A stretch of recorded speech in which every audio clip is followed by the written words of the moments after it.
दोस्तों थंबनेल और नाम से तो आपको पता चल ही गया होगा कि ये वीडियो कितनी मोटिवेशनल और लाइफ चेंजिंग होने वाली है। दोस्तों एक छोटे से गांव में एक किसान था। वो बहुत गरीब था। उसकी खेती से उतने पैसे भी हार्डली आते थे कि वो उनका घर चला सके, पर वो बहुत मेहनत करते थे।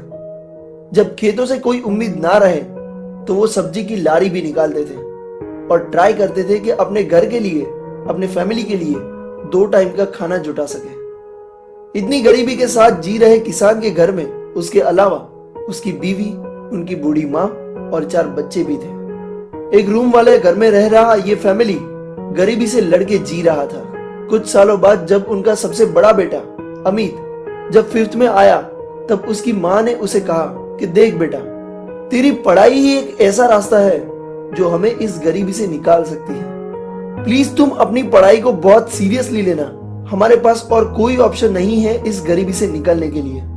उस टाइम पे अमित समझ सकता था अपनी माँ का दुख, और जानो वो लाइन हर बार, हर समय उसके कानों में गूंजती थी। उसने ठान लिया था कि कुछ भी हो जाए अब वो कुछ बन के दिखाएगा और अपनी फैमिली को इस गरीबी से निकाल के रहेगा। पर जैसे जैसे वो बड़ा होता रहा, खर्चे भी बढ़ते रहे। उनके गांव में हायर सेकेंडरी स्कूल नहीं होने के कारण अमित को बाहर जाना पड़ता था। गरीबी में थोड़ा और खर्चा बढ़ने के कारण उनके घर की हालत बिगड़ती जा रही थी। तभी उनके छोटे भाई ने, जो हालांकि 8th स्टैंडर्ड में होंगे, उन्होंने बाहर दिल्ली में जाके कुछ काम करने का सोचा और ये चीज अपनी फैमिली को बताई।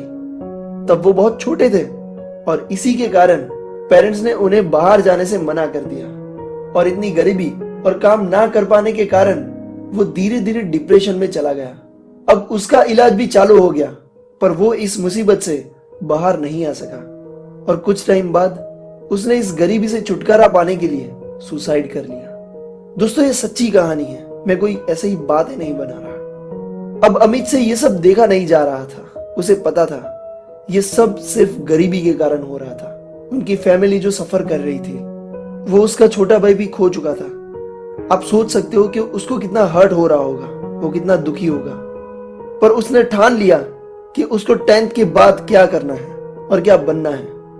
उसने आंसुओं को पोंछ के अपने आप से बोला, अब मैं पीछे नहीं हट सकता, मेरे पास बस एक ही ऑप्शन है। और फिर वो पढ़ाई पे लग गया और अच्छे रिजल्ट के साथ उसने 10th भी पास किया।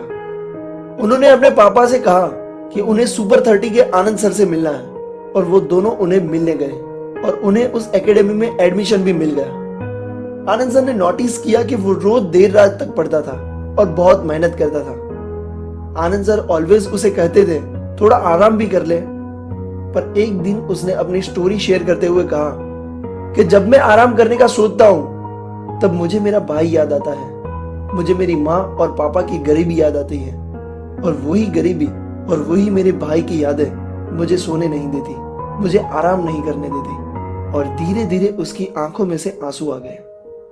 दोस्तों अमित का सपना था कि वो IIT में एडमिशन ले, और इतनी मेहनत के बाद कौन कहता है जो सोचो वो नहीं हो सकता है। उन्होंने वो करके भी दिखाया और अमित आज IIT में पढ़ रहे हैं और हम आशा करते हैं कि वो लाइफ में बहुत आगे बढ़े।